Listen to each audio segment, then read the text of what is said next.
Okay guys, sabi nila, pagka raw ginamitan mo ng cornstarch, yung used oil, pag mawala yung black color or yung dark color, maging clear again. So check natin guys ha, just wait. Meron tayo dito, corn flour. Corn flour po yan, pero nilagay ko lang po siya sa creamy mayonnaise na na plastic bottle. Lagay po tayo. Ayan, hindi mo masyadong damihan. Okay na po siguro yan. Yan po.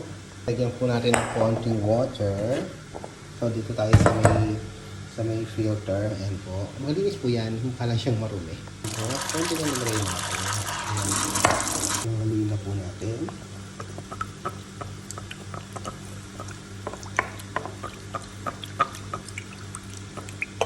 Ayan. Wala na po yung buo. Ayan na po. Wala na yung buo. Paano siyang milk. Ito po yung ano natin, yung used oil. Ito lang po yung ilalagay natin. Natin o mamaya habang kung hindi pa siya kulo. Pero pwede nalagay na natin to. Okay guys, lagay na po natin.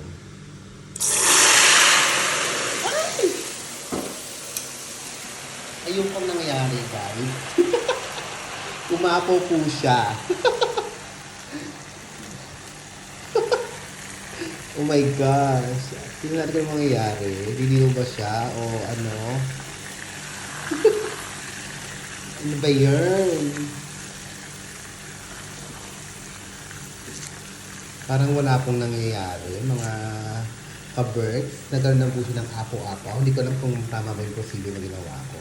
Try ko na lang ulit siya next time. Pero tatapos ko na po actually yung pinagpituhan ko ng shell skin. Nagpala buksan ko pa. Natakot po kasi kung nga nag-ano siya, nag-apoy, ay umapaw. So, sige guys, tingnan natin yung ano mamaya kung ano nangyari. Bye! Yung nakuha ko doon sa mantika. Ayan, medyo lagay na po siya. Thank you so much. Kala mo rin siguro yung procedure ko. Bye!